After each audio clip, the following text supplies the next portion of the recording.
Good morning, good afternoon, good evening, traders from around the world. My name is Alan from Wall Street to EasyStreet.com. And what I'd like to do today is talk to you a few minutes about home run trading and why I typically don't shoot for the home runs. I have a couple of chart examples here I want to show you all. And a lot of people say it's, let your profits run. And that's great to do that, I think, if you're trading on a long-term time frame. But you always have to remember the type of trading that you're doing. And for me, I'm a scalper. I want to be in and out of the markets as quickly as possible with a handful of pips that I can get out of whatever the current move is, and then I move on to the next trade setup. And once I get a good trade setup, I want to jump in again and grab what I can get out of the next move. I do this over and over, and it limits my risk on my trading because I'm not in the markets long enough to get whipsawed out on a lot of my trades. So I'd like to get into showing you a couple of chart examples. Forex can be a very volatile market, especially on the short-term time frames. So you want to, if you're going to be a scalper, you got to monitor your trades very closely, and at the first sign of weakness, that's when you want to get out. And it also helps to have profit targets in there where you don't want to get greedy. You hit your profit target, you take your profits and get out and move on to the next trade setup. So this example that I have here, I jumped in over here on the market and wrote it down here for 20 pips, and that was my target. I was looking for about 20 pips on the trade. So when I got it, I went ahead and got out.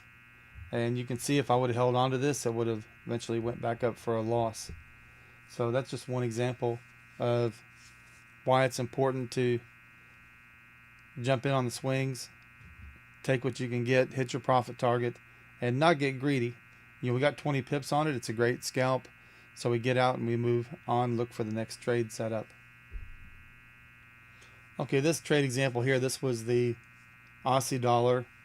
And we're looking at a 5-minute chart here, but it doesn't really matter.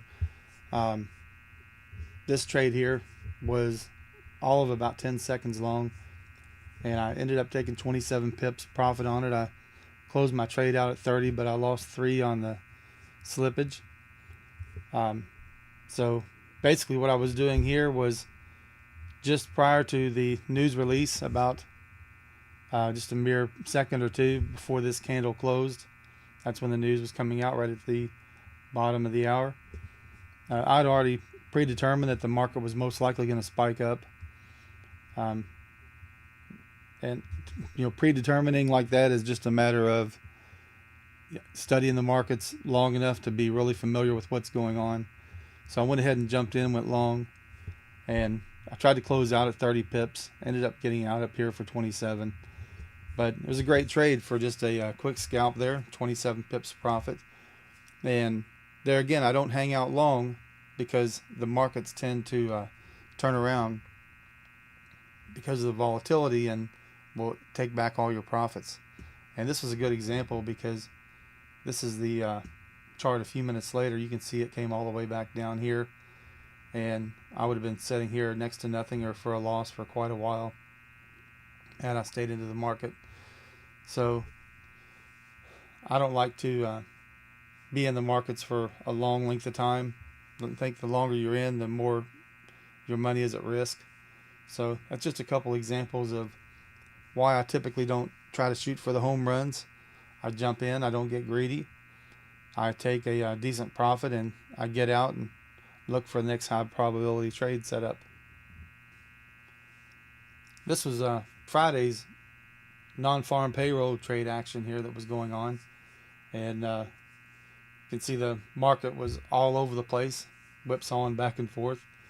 I had a couple trades prior to the release of non-farm payrolls. I had a scalp for 13 pips profit, another one for 6 pips profit, and the news release, this one didn't go quite the way I would have expected. I was actually looking for a short, and I did enter the market to the short side. It immediately rallied up, and just being familiar with the markets and knowing that it does likely pull back. Instead of getting scared and jumping out here for a loss, went ahead and held on and ended up taking 19 pips profit. So you've got to be careful on news trading. I don't recommend it for the majority of people starting out. You need to be very careful.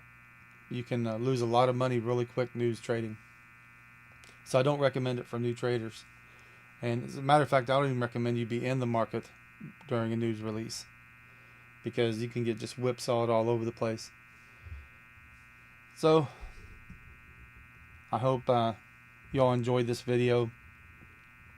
And if you get time, feel free to stop by and check me out at wallstreettoeasystreet.com. Good trading to everybody.